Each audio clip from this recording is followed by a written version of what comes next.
우리가 하는 말의 요점은 이러한 대제사장이 우리에게 있다는 것이라. 8장을 시작하면서 히브리서는 7장까지 내용을 마무리하고 요약합니다. 정리합니다.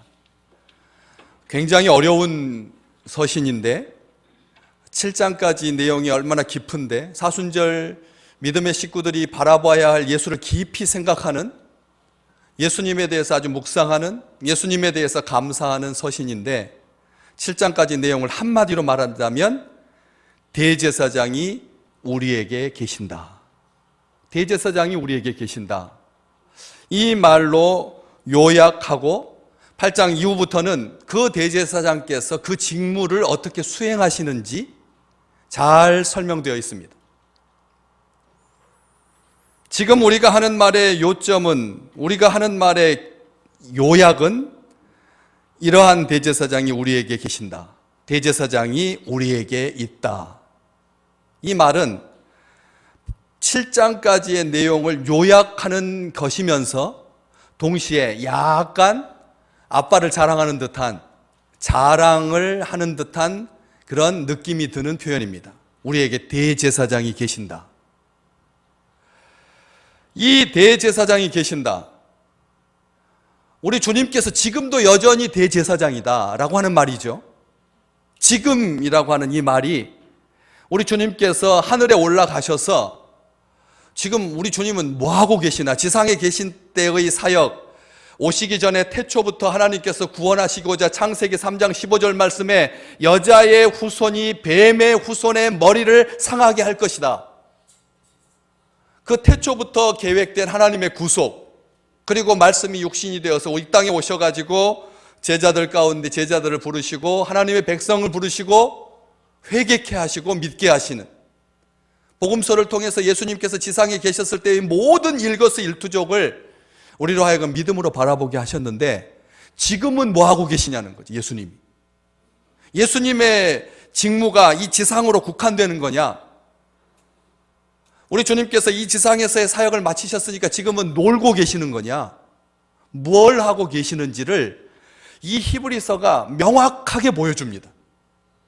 근데 우리에게는 대제사장이 계신다. 이 지상에서 왕과 선지자와 제사장의 직무를 수행하셨습니다. 삼중직입니다. 이 땅에 우리 주님께서 왕으로 오셨습니다.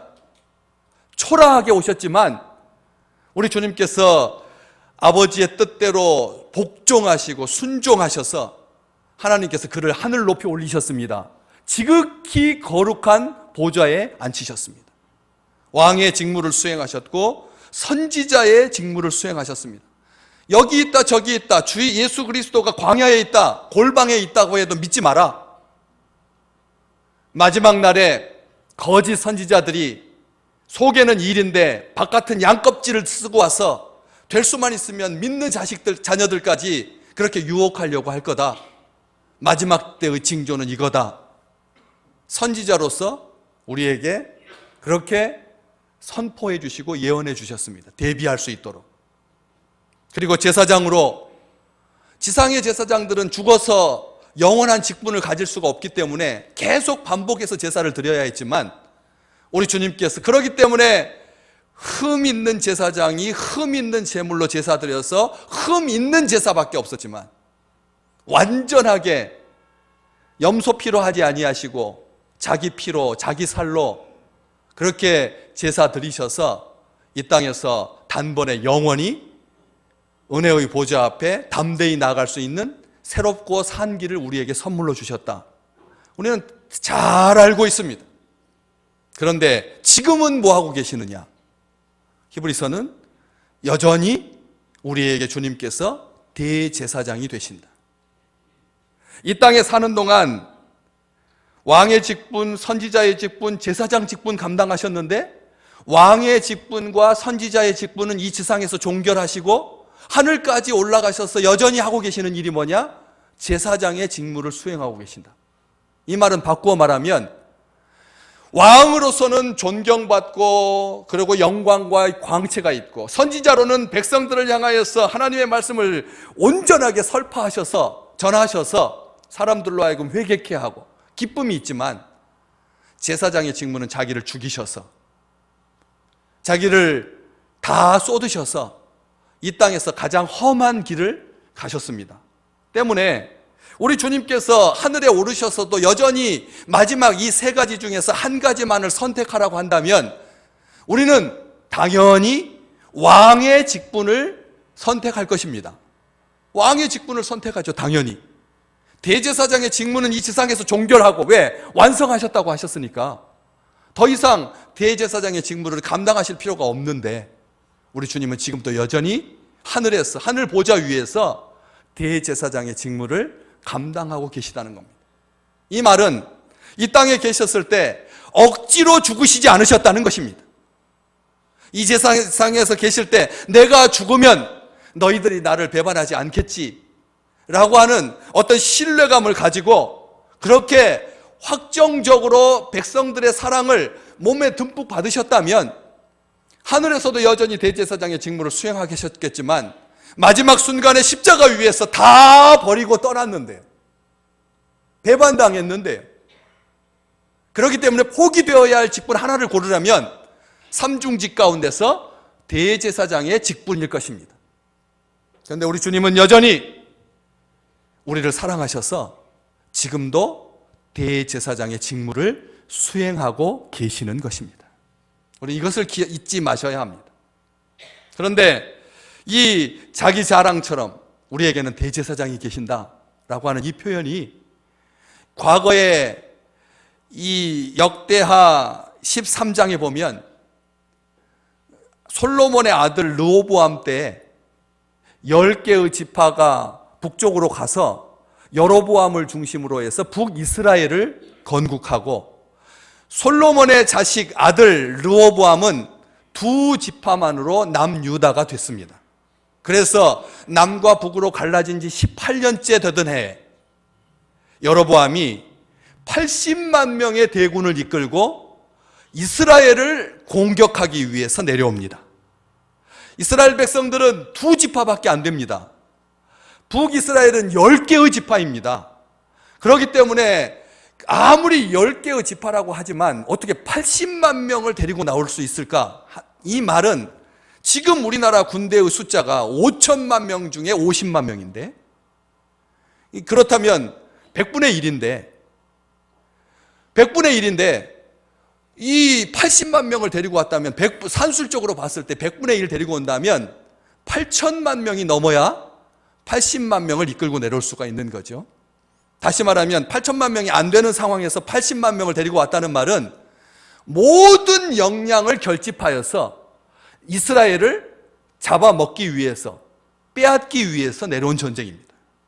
일전에도 르호보암이 있을 때 여로보암 북이스라엘은 강력했습니다. 때문에 전쟁을 수시로 내려와서 남유다를 괴롭혔습니다. 그런데 한 번도 이기지 못했습니다. 왜? 성경은 그렇게 기록합니다. 르호보암이 어리고 마음이 연약하여 막지 못했다. 그러니까 여러 번 싸워봤는데 남유다는 변변한 군사력도 없을 뿐만 아니라 북이스라엘을 당해낼 재간이 없었습니다. 그래서 이 전쟁은 한마디로 말하면 남유다를 완전히 멸망시키고자 하는 전면전이었습니다. 전군을 다 동원해서 80만 명의 군사를 이끌고 내려왔으니까. 그런데 밑에 남유다는 이제 막 왕이 된 르호보암의 아들 아비야가 원년에 막 왕이 되었을 때 이 전쟁이 발발합니다. 다급하게 남유다는 군사를 모집합니다. 겨우겨우 모은 것이 40만 명입니다. 2지파에서 40만 명, 대단한 겁니다. 엄청난 군사입니다.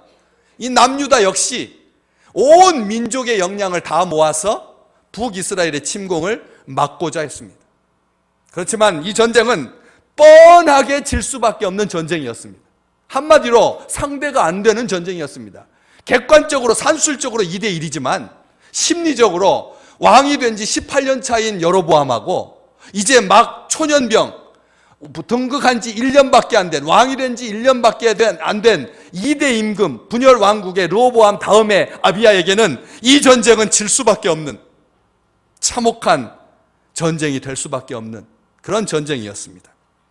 그런데 그 여로보암의 군대 앞에 아비야가 역대하 13장 8절과 9절 말씀에 이렇게 외칩니다. 너희가 여호와의 나라를 대적하려고 하는도다. 이게 놀라운 말입니다. 남유다 너희가 내 나라를 침략했다라고 말하지 아니하고 너희가 여호와의 나라를 대적하는도다. 우리를 대적하면 하나님을 대적하는 거다. 너희가 여호와의 나라를 대적하는도다. 너희는 비록 큰 무리지만 속으로 파고 들어가면 실상은 우상을 숭배하고 성직을 매매하는 그 기초 위에 세워진 모래성 같은 존재다. 심리전입니다. 객관적으로는 도저히 이길 수가 없는데 심리적으로 왕이 된 지 1년밖에 안 된 아비야가 이런 말을 할 수 있다라고 하는 것이 대단한 거죠. 자부심도 있고요. 우리는 여호와의 나라다. 이 전쟁은 너희가 여호와의 나라를 대적하는 거다. 너희들은 비록 큰 무리지만 우상 숭배와 성직 매매로 속은 이미 썩어 있다. 질 수밖에 없다. 이런 생각을 가지고 큰 소리로 외칩니다. 그러면서 하는 말이 10절에 기록되어 있습니다. 역대하 13장 10절 앞에 스크린 보시면서 같이 한번 읽어볼까요?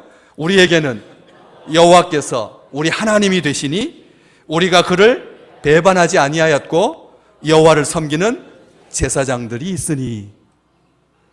여러분 지금 아멘 하셨는데 이건 아멘 할 이야기가 아닙니다. 왜냐하면 왕 전쟁을 앞두고 있는 군 통수권자가 전쟁 앞서서 여로보암의 군대 앞에서 무엇을 자랑하고 있느냐면 우리에게는 여호와 우리 하나님이 하나님 되신다. 오죽 자랑할 게 없으면 하나님을 자랑할까? 전쟁 일산적 세속의 역사 속에서 전쟁에 나서는 군왕은 자기의 군사력과 무기를 자랑해야지.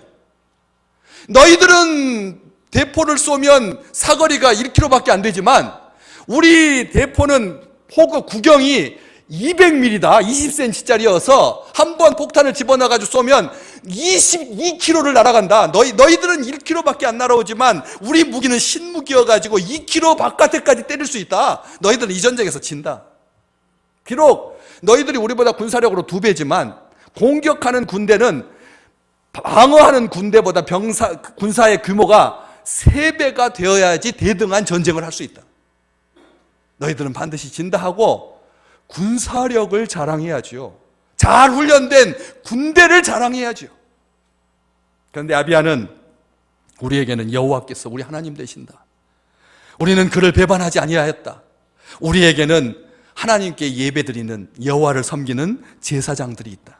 11절 한 번 더 읽어볼까요? 11절 같이 읽어보겠습니다. 매일 아침 저녁으로 여호와 앞에 번제를 드리며 분향하며 또 깨끗한 상에 진설병을 놓고 또 금 등잔대가 있어 그 등에 저녁마다 불을 켜나니. 한번 아멘 하시죠. 이게 아멘이 안 나오는 말입니다. 군왕이, 전쟁에 나서는 군왕이 자기가 우리는 매일 아침 저녁으로 하나님께 예배드린다는 걸 자랑한다. 아침 저녁으로 예배드린다. 그리고 분향한다. 깨끗한 상에다가 깨끗한 떡을 막 갓 구워낸 떡을 아침마다 진설하고 저녁이면 등잔대에다가 제사장들이 불을 밝힌다. 한마디로 말하면 하나님께 예배를 잘 드린다는 거예요. 이걸 자랑했다는 거죠. 여러분, 이게 다른 겁니다. 히브리서가 7장까지를 요약하면서 우리에게는 대제사장이 계신다. 이것은 하나님에 대한 자랑인 겁니다. 우리 주님에 대한 자랑인 것입니다. 이렇게 자랑했는데 안타깝게도 여로보암의 복병 앞에서 남유다군은 속절없이 쫓기기 시작합니다. 북이스라엘이 원래 대군을 있으면 복병을 안 쓰는 거거든요. 그렇잖아요. 그냥 이 객관적으로 노천에서 이 넓은 평지에서 그냥 숫자로 밀어붙이면 되지 복병을 쓰지 않는 법이거든요. 그런데 여로보암은 아주 노련한 장수여서 노련한 왕 된 지 18년 차니까 모든 것을 속속들이 알고 있는 거죠. 그래서 단순하게 광야에서 숫자로 밀어붙이지 아니하고 병사들을 나누어서 숨겼다가 남유다를 공격한 겁니다. 난처하게 됐습니다. 남유다 군대들은 하나님 앞에 막 소리지면서 쫓겨다니기 일쑤였습니다.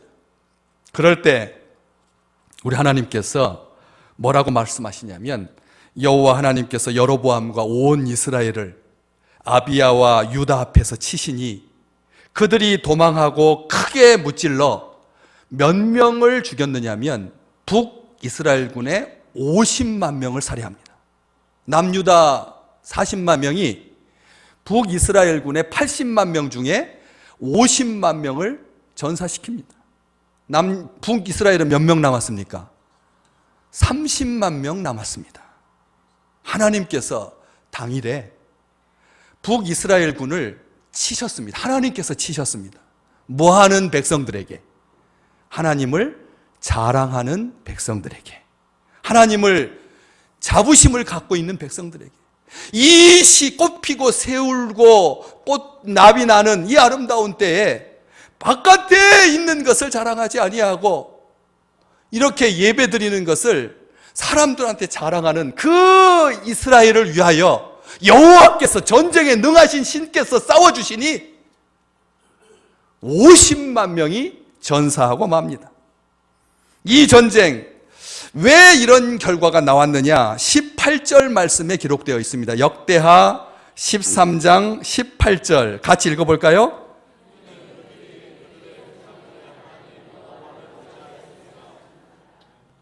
아멘. 왜 이 전쟁은 승리했다고요? 이스라엘이 하나님 여호와를 의지했기 때문에. 이 땅에 무수한 전쟁을 치르고 있습니다. 여러분, 하마와, 저는 이번에 양양하고 어디? 고성하고 거기 사이에 부는 바람을 양간지풍? 무슨, 저는 처음 들어봤어요. 양양하고 거기 뭐 어디하고 간성. 예, 그래서 양간지풍. 이런 바람이 지금 지난달부터 계속 말라가지고 이 산야에 10%밖에 물기가 없어서 평상시보다 화력이 2배나 빨리 타는, 게다가 태풍까지 불어가지고 아시잖아요. 거기에 높쇠바람, 이 태백산맥을 동해서부터 서해서부터 온 바람이 내려가면서 그 바람 때문에 마르고 세지고, 그래가지고 7시간 만에 몇 시간 만에 세 도시가 그냥 거의 재난 수준의 화마에 휩쓸렸습니다. 불과의 사투, 불과 전쟁, 불과의 전쟁. 저는 별 생각을 다 해봅니다. 어떻게 하면 그쪽에 5년마다 저렇게 닥치는 국제적인 이 재난을 막을 수가 있을까? 스프링클러를 다 산에다가 심어가지고, 물을 확 틀어가지고, 그래서 평상시 좀 젖어있게, 요때 4월 한 달만, 4월 초에만, 식목일 날 불나는 날이 되니, 나무 심는 날 불나니, 여기에 쏟아붓는 10조 원, 20조 원 가까운 국민의 세금을 어떻게 하면 아낄 수가 있을까? 대형 관을 묻어가지고, 그래서 우수관 설치해서 평상시 장마 기간에 내리는 많은 비들을 저장했다가, 산 꼭대기 저수조에다 저장했다가 그 수압으로 물을 한 달 동안만 쏴주면 젖은 상태로 불이 나지 않을까? 제가 목사인지 아니면 소방대인지 별 생각을 다 해봅니다. 그런 전쟁. 아이들도 전쟁입니다. 아시잖아요. 공부와의 전쟁, 직장과의 전쟁, 음란과의 전쟁, 담배와의 전쟁, 술과의 전쟁, 마약과의 전쟁, 온통 전쟁인데, 하나님은 이 역대 아비야, 그래서 이 전쟁을 통해서 여로보암에게 빼앗겼던 이 베델을 우리 주님께서 태어나신 곳입니다. 근데 땅은 이쪽에 있었는데 빼앗겼어요. 여로보암이 차지하고 있었습니다. 베델, 여사나, 에브론 땅이 수복되고, 여로보암은 다시는 강성하지 못하고 여호와의 치심을 입어 죽었더라. 그리고 아비야는 점점 강성하여 지니. 역대하 13장은 그렇게 마무리하고 있습니다. 우리 주님께서 우리가 지금 대제사장의 직무를 감당하고 계신다. 지극히 크신 이의 보좌 우편에 앉으셨느니라. 하나님의 보좌, 가장 영화로운 자리, 하나님만이 누릴 수 있는 그 영광, 높임을 받으시고 능력과 권위로 거기에 앉으신 참 하나님이시며 참 사람이신 예수 그리스도께서 승천하셔서 존귀와 영광과 찬송을 받으신다. 차고 넘치는 존귀와 영광으로 만유를 다스리신다. 하나님의 보좌에 우리 주님께서 앉으시는. 그런데 이상한 것은 우리 주님께서 대제사장의 직무를 수행하시면서 대제사장이시다. 그런데 하늘로 올리셔서 지극히 크신 이의 보좌 우편에 앉으셨다 이렇게 씁니다. 왜? 분명히 요한복음 10장 30절에 아버지와 나는 하나다 라고 말씀하셨는데, 지상에 계셨을 때 하늘의 아버지와 땅의 아들이 육신을 입었기 때문에 하나 되지 못하고 이렇게 갈라져 있는데도 하나 됐다고 하셨는데, 변화된 몸으로 영광스러운 몸으로 지극히 높은 하늘에 올라가신 우리 주님께서 왜 하나님의 보좌에 앉지 아니하고 보좌 우편에 앉는단 말인가? 여기에서 이제 의문이 드는 거죠. 하나님의 보좌가 있는데 보좌에는 하나님만 앉아 계시고 우리 주님은 어디 앉아 계신다고요? 보좌 우편에 앉아 계신다고 하니까 보좌가 두 개인가? 그래서 하나님 앉는 보좌 있고 아들 보좌 있고, 그래서 하나님의 아들이 하나님의 보좌가 천국의 한 가운데 있고 예수님의 보좌는 그 주변에 있는 건가? 아니면 하나님의 보좌, 지극히 높으신 이의 보좌는 유일하니까 구약 성경에 그 보좌를 탐낸 천사장 하나님께서 그를 땅에다 내치셨거든. 피조물과 자기의 자리를 나누지 아니하시는 그 놀라운 하나님의 권능의 자리인데 어떻게 두 개가 있을 수 있는, 그것은 아니죠. 절대 나눌 수 없는 거잖아요. 그런데 우리 주님, 그렇다면 하나님의 보좌는 하나 있고 그 옆에 땅바닥에 앉나? 하나님의 옆에 땅바닥에 앉는 건가? 보좌 우편이라고 하는, 그냥 보좌 우편 보좌에 앉으셨으니 이렇게 하면 보좌가 있고 또 보좌가 있다는 말이 되지만, 보좌 우편에 앉았다라고 하는 말은 보좌는 하나밖에 없으니까 보좌 없이 땅바닥에 앉아 계시는가? 이 오해를 풀 수 있는 방법이 한 군데 있는데, 요한계시록에 보면 뭐라고 돼 있느냐면, 요한계시록에 우리 주님께서 어디에 계시느냐? 22장에 나와 있는데 하나님과 및 어린 양의 보좌 이렇게 되어 있습니다. 하나님과 및 어린 양의 보좌, 우리 하나님과 어린 양이신 우리 주 예수 그리스도, 그 주님의 보좌, 22장 1절에 그리고 3절에도 하나님과 그 어린 양의 보좌 이렇게 되어 있습니다. 그러니까 하나님과 하나님의 보좌가 따로 있고 예수님의 보좌가 따로 있나 보다, 이렇게까지 해석이 가능하죠. 하나님의 보좌 있고 하나님과 및 어린 양의 보좌니까. 그런데 그 보좌가 보좌들이라고 되어 있지 아니하고 단수로 보좌로 되어 있습니다. 이 말은 무슨 말입니까? 하나님의 보좌 및 하나님과 그 어린 양의 보좌라고 하는 말은 보좌가 하나라는 뜻입니다.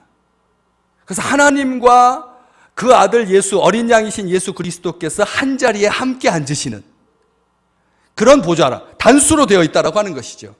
성부의 보좌와 어린 양의 보좌가 각각 하나씩 있는 게 아니라 오직 하나의 보좌만이 있다라고 하는 증거입니다. 단수로 되어 있습니다. 복수로 되어 있지 않습니다.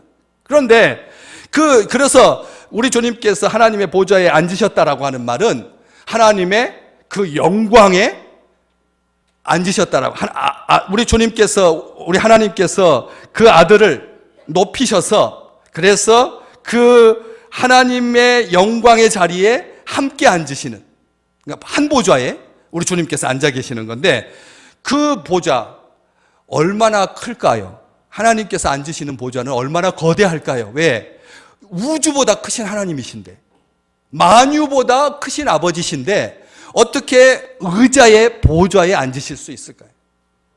그렇다면 하나님의 보좌가 어마어마하게 우주를 담을 수 있을 만큼 커야 될 것입니다. 우리 주님께서 계시는 곳은 모든 자리가 우리 주님의 보좌인 것입니다. 그냥 하늘에 이렇게 떠 있어가지고 사이즈가 한 15m쯤 되는, 그래가지고 아주 거대한, 그리고 의자에는 엉덩이에 군두살 암백이라고 양탄자로 깔려있는 눈에 보이는 그런 자리여서 크기 때문에, 아주 거대하기 때문에 우리 주님도 앉아 계시고 하나님도 앉아 계시고 그 옆에 자리가 남아서 우리 주님도 앉는, 보좌 우편에 앉는 그런 설명이 아니다라고 하는 것이죠. 이것은 하나님께서 자기의 모든 권능을 아들에게 주셨다라고 하는 뜻입니다. 하나님과 우리 주님은 하나이시기 때문에, 한 분 하나님이시기 때문에 우리 주님께서 보좌에 앉으셨습니다. 에베소서의 모든 천사들과 사람들과 피조물들이 주님께 복종한다라고 하는 말이 그 보좌에 앉으신 예수 그리스도를 설명하는 내용입니다. 마귀도 주께서 허락하셔야지만 주님의 허락하에서 오갈 수가 있습니다. 천사장일지라도 우리 주님의 보좌 앞에서, 주님의 권위 앞에서 순종할 수밖에 없습니다. 하나님의 보좌 우편에 앉았다라고 하는 말은 둘이 나란히 앉았다는 말이 아닙니다. 의자가 커가지고 하나님이 왼쪽에 앉으시고 우리 주님께서 오른쪽에 앉았다라고 하는 말도 아닙니다. 심리적으로는 아들이 높아지는 것을 원하는 것이 아버지의 마음일 것입니다. 우리 주님께서 친히 하나님께서 우편에 앉게 하셨다라고 하는 말은 아들을 사랑하시고 신뢰하신다는 말입니다. 자기 자식을 자기보다 더 높이는 것, 이것이야말로 온전한 관계인 거죠. 축복이고 능력이고요. 그래서 우리 주님은 하늘 보좌 우편에 앉으셨습니다. 하나님께 속한 모든 것, 하나님과 관련된 모든 것, 하나님이 가지신 모든 것, 하나님께서 하시고자 하는 모든 것, 하나님께서 다스리시는 모든 것은 다 그리스도의 것이라는 말입니다. 지금 이 순간 하늘 높은 곳에 지극히 크신 이의 보좌 우편에 앉으신 주님, 하늘과 땅 아래에 있는 모든 피조물들이 주님께 복종하고 있다라고 하는 말입니다. 지금 우리 주님께서 다스리십니다. 만유를 다스리시는 왕으로서 필요한 모든 영광스러운 능력과 자질들을 향유하고 계시는 그 주님입니다. 성부 하나님께서 그리스도를 통해서 모든 일을 하십니다. 모든 세계를, 모든 일들을 행하실 수 있는 그 권세가 예수 그리스도의 수중에 있다라고 하는 말입니다. 하나님의 보좌 우편, 왕이신 성부 하나님께서 자신의 큰아들이신, 맏아들이신, 장자이신 예수 그리스도를 지극히 높이셔서 자기와 같은 권능과 위엄과 영광의 자리를 수여하신 것입니다. 우리 주님은 성부 하나님과 모든 일을 함께 하시는, 오른쪽에 앉았다라고 하는 말은 동역한다라고 하는 의미도 또 있습니다. 아들을 높이신다라고 하는 의미도 있고, 그리고 함께 일하신다는, 주님께서 지금도, 하나님께서 지금도 우리 안에 착한 일을 시작하시고 그 일을 이루실 줄로 믿습니다. 우리 주님께서 하나님의 보좌 우편에 앉아 있다는 말은 하나님과 함께 일하신다는 겁니다. 놀고 계시는 것이 아닙니다. 지금도 일하고 계십니다. 그래서 하나님의 보좌 우편에 앉아 있는 자리는, 앉아 계신다라고 하는 말은 또 다른 의미가 하나 더 있는데, 지상에서의 모든 일을 완성하셨다라고 하는 뜻입니다.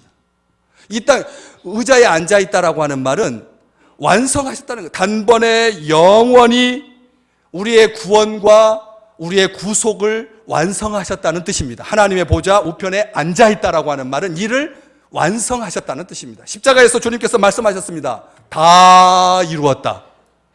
그렇기 때문에 하늘 보좌 위에서 하나님의 보좌 우편에 앉아 계시는 것입니다. 그런데 앉아 계시는데 보시면 오늘 2절 말씀에 분명히 앉으셨으니 라고 말하면서 성소와 참 장막에서 섬기시는 이시라. 우리에게 대제사장이 계신다. 하늘로 올라가셔서 하나님 보좌 우편에 앉아 계신다. 그런데 지금도 여전히 성소와 참 장막, 이 성소와 참 장막이라고 하는 이 표현은 나중에 뒤에도 살필 수 있는데, 사도 바울은 이 지상의 성소는 하늘 성소의 모형이라고 설명한 바 있습니다. 이 지상의 교회는 하늘에 있는 교회를 하늘에 있는 것을 원형 삼아서 땅에 있는 모형이다. 율법에 따라서 예물을 드리는 제사장들은 하늘에 있는 것의 모형과 그림자를 따라서 봉사한다.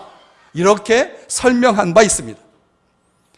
히브리서 9장 11절과 12절 한번 같이 보시겠습니다. 히브리서 9장 11절, 앞에 스크린이 있습니다. 같이 읽겠습니다.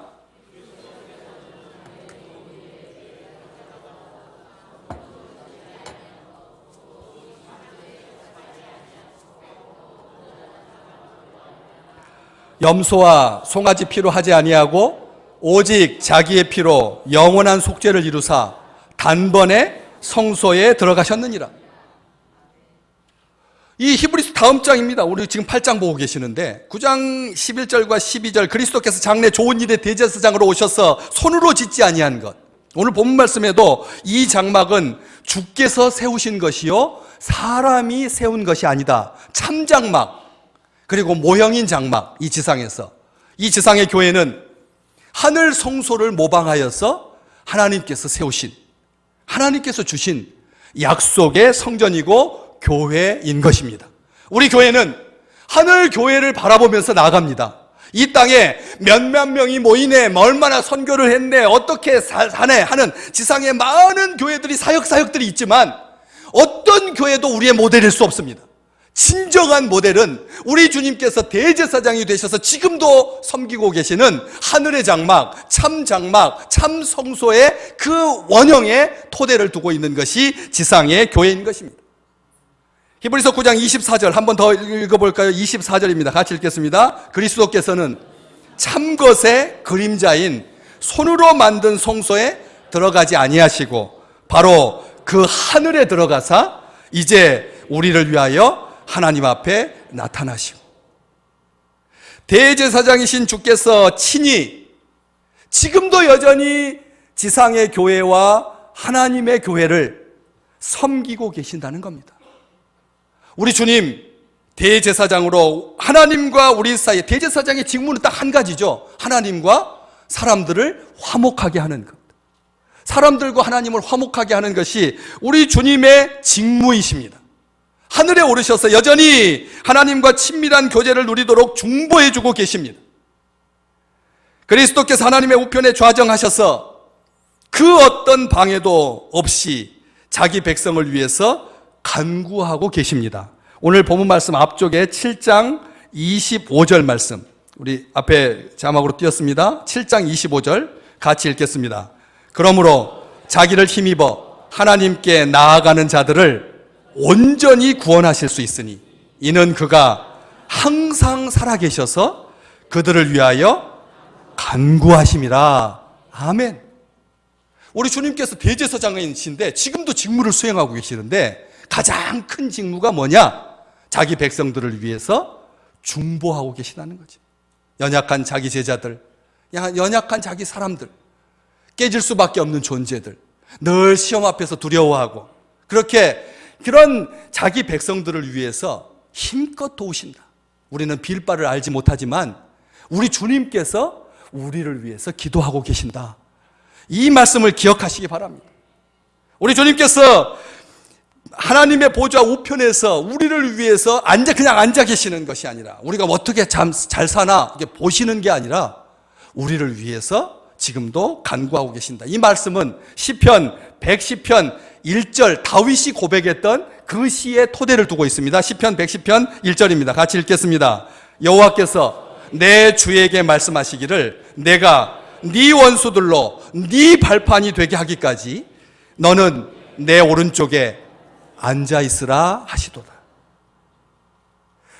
우리 주님께서, 하나님 아버지께서 아들 예수에게 하시는 말씀입니다. 그것을 다윗이 영의 눈을 떠서 바라본 거죠. 하나님께서 내 주에게, 우리 주님에게, 우리 예수님에게 말씀하시기를 하나님이 너의 원수들로, 예수의 원수들로 너의 발판이 되게 하기까지 너는 어디에 앉아 있으라? 내 우편에 앉아 있으라. 이 말씀이 성취된 것입니다. 다시 말하면 우리 주님께서 하나님의 우편에 앉아 있다라고 하는 표현은 원수들이 발판이 되었다라고 하는 뜻입니다. 원수들이 무찔러졌다는 뜻입니다. 원수들로 발판이 되게 한다라고 하는 것은 전쟁에 참여한 왕이 원수의 목을 밟음으로써 완승을 기념하는 이스라엘의 행동입니다. 어떻게 할 수 있습니까? 여호수아 10장 24절 같이 읽겠습니다. 여호수아 10장 24절입니다. 그 왕들을 여호수아에게로 끌어내매 여호수아가 이스라엘 모든 사람을 부르고 자기와 함께 갔던 지휘관들에게 이르되 가까이 와서 이 왕들의 어디를 밟으라? 목을 밟으라 하며 그들이 가까이 가서 그들의 목을 밟으매. 목을 밟는다라고 하는 말은 딱 그림이 그려지시죠? 적국의 왕을 이겨가지고 앞에다 다 끌려온 겁니다. 그래서 자기 지휘관들이 그 왕들의 목을 밟는, 비참한 거죠. 여호수아가 밟은 것이 아니라 자기의 지휘관들, 자기와 함께 했던 장군들이 가나안 땅에 살고 있었던 그 완악한 우상 숭배하고 하나님을 대적했던 술수가 난무하고 음란하고 산마다 골짜기마다 재단 세워가지고 우상을 음란하게 섬겼던 그 왕들을 쳐부수고 다 끌고 와서 이 지휘관들의 발 아래 놓고 목을 밟아라. 이 말은 전쟁에 직접 참여한 왕은 원수들이 멸절될 때까지 보좌에 앉을 수 없습니다. 그런데 우리 주님께서 지금 하나님의 보좌 우편에 앉아 계시다라고 하는 말은 원수들을 어떻게 했다는 말입니까? 이기셨다는 말씀입니다. 우리 주님께서 마지막 원수의 목이 그의 발에 밟힐 때까지 계속 이기고 또 이기실 줄로 믿습니다. 마지막 원수가 마지막 무적행에 갇힐 때까지 우리 주님께서는 지금 앉아 계시지만 우리 믿음의 식구들을 도우시기 위해서 지금도 일어나셔서, 그렇지 않습니까? 스데반 집사가 돌에 맞아 죽어갈 때 우리 주님께서 어떻게 하셨습니까? 자리에서 벌떡 일어나셨습니다. 그냥 무한정 앉아 계시는 것이 아니라 하나님의 백성들이 완전히 승리할 때까지, 마지막 원수인 사망의 권세가 우리에게서 전혀 효력을 발휘하지 못할 때까지 우리 주님께서 우리를 위하여 친히 싸워 주실 줄로 믿습니다.